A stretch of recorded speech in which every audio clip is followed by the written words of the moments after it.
x power 100 minus 2x power 99 plus x power 50 minus 2x power 49 plus X square plus X plus 1 divided by X minus 1 X minus 2.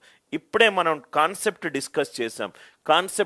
ఒక P of ఎక్స్ని మన concept తెలిస్తే pen ఆటోమేటికల్గా move అవుతుంది sir. P of X divided by దేంతో divide అవుతుంది? X minus 1 X minus 2 అంటే దీని degree 2.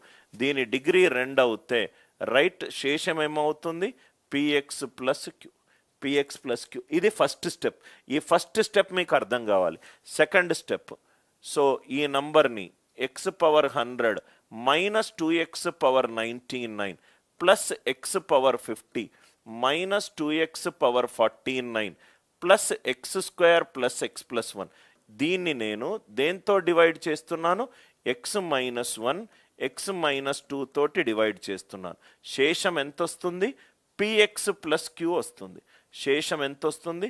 Px plus queue తోటి వస్తుంది. ఇంతవరకు అర్థమైంది. సో ఎక్స్ బదులు 1 పెట్టుకోండి. ఎక్స్ బదులు 1 పెట్టుకుంటే 1 power 100 1 minus 2 plus 1 power 50 minus 2 plus 1 square 1 plus 1 plus 1 1 minus 1 0 అంటే ఇది పి ప్లస్ క్యూ అవుతుంది. ఇది పి ప్లస్ క్యూ అవుతుంది. సో కాబట్టి 1 plus 1 2 2 plus 1 3 3 plus 1 4 4 minus 4 cancel అంటే పి ప్లస్ క్యూ ఏమవుతుంది? 1 అవుతుంది. ఇంతవరకు క్లియర్గా సార్? పి ప్లస్ క్యూ ఏమవుతుంది? 1 అవుతుంది.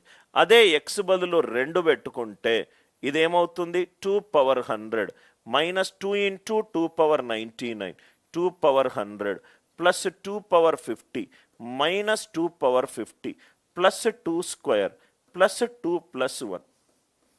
ఇది క్యాన్సల్. ఇది క్యాన్సల్. ఏమవుతుంది? సో 2 పెట్టుకుంటే 2p ప్లస్ క్యూ అంటే p ప్లస్ క్యూ ఎంత అయింది? 1. 2p ప్లస్ క్యూ ఎంత అయింది? 4 ప్లస్ 2 ప్లస్ 1 7 అంటే p వాల్యూ ఎంత అయింది? 6. క్యూ వాల్యూ ఎంత అయింది? -5. సో ఆన్సర్ ఎంత? 6x minus 5. చూడ్డానికి కొంచెము రైట్ డిఫికల్ట్ క్వశ్చన్ లాగా అనిపిస్తుంది, కానీ చాలా ఈజీ. ఎక్స్ మైనస్ 1 ఈ లాజిక్ మీకు తెలియాలి సార్. ఈ ఒక్కటి రాయగలిగితే మిగతాదంతా substitution. P of X divided by X minus 1 X minus 2 degree 2 తోటి డివైడ్ చేస్తున్నాను కాబట్టి ఆన్సర్ డిగ్రీ 0 కావచ్చు 1 కావచ్చు. P X plus Q. ఇది ఇలా రాశాను. ఎక్స్ బదులు 1 పెట్టుకున్నాను, ఎక్స్ బదులు 2 పెట్టుకున్నాను.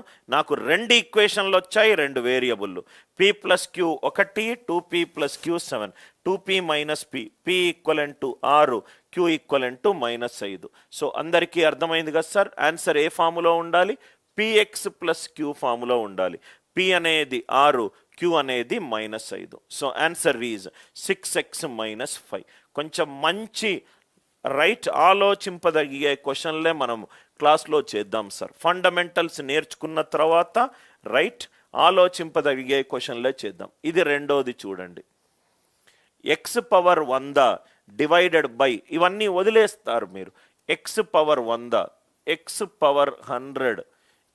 Power 100 divided by X square minus 3x plus 2 అంటే X minus 1 into X minus 2.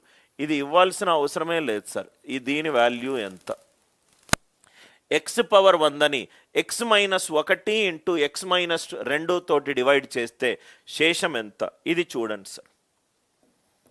So degree 2 కాబట్టి ఇది జనరిక్ ఫామ్ ఏమవుతుంది? P X plus Q. ఆర్ ఇక్కడ క్వశ్చన్లో ఏఎక్స్ ప్లస్ బి ఇచ్చాడు. ఏ అండ్ బి కానీ పి అండ్ క్యూ కానీ కనుక్కోవాలి. చాలా ఈజీ. అది ఇవ్వకున్నా కానీ మనము శేషం కనుక్కోవచ్చు. సో ఎక్స్ పవర్ 100ని ఎక్స్ మైనస్ 1 ఎక్స్ మైనస్ 2 తోటి డివైడ్ చేస్తున్నాను. ఎన్నిసార్లు వెళ్తుందో నాకు తెలియదు, కానీ శేషం మాత్రము ఏఎక్స్ ప్లస్ బి ఫామ్లో ఉంటుంది. శేషం మాత్రము ఏఎక్స్ ప్లస్ బి ఫామ్లో ఉంటుంది. ఇప్పుడు ఎక్స్ బదులు ఎంత సబ్స్టిట్యూట్ చేయాలి? 1 అంటే 1 equivalent to A plus B. దాని తర్వాత ఎక్స్ బదులు ఎంత సబ్స్టిట్యూట్ చేయాలి? 2 అంటే 2 power 100 equivalent to 2a plus B. 2a minus a equivalent to 2 power 100 minus 1. A is 2 power 100 minus 1. B is 2 minus 2 power 100. Just substitute చేయండి sir. 1 equivalent to 2 power 100 minus 1.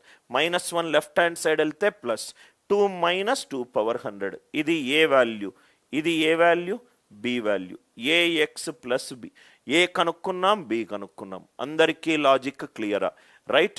ఇది జనరల్గా ఇటువంటి క్వశ్చన్ ఇస్తే మీరు భయపడతారు. మామూలుగా డివైడ్ చేసుకుంటూ వెళ్తారు, ఎక్స్ పవర్ 100ని డివైడ్ చేసుకుంటూ వెళ్తారు. చెయ్యాల్సిన అవసరము లేదు. అందరికీ క్లియరా? దయచేసి రిప్లై చేయండి.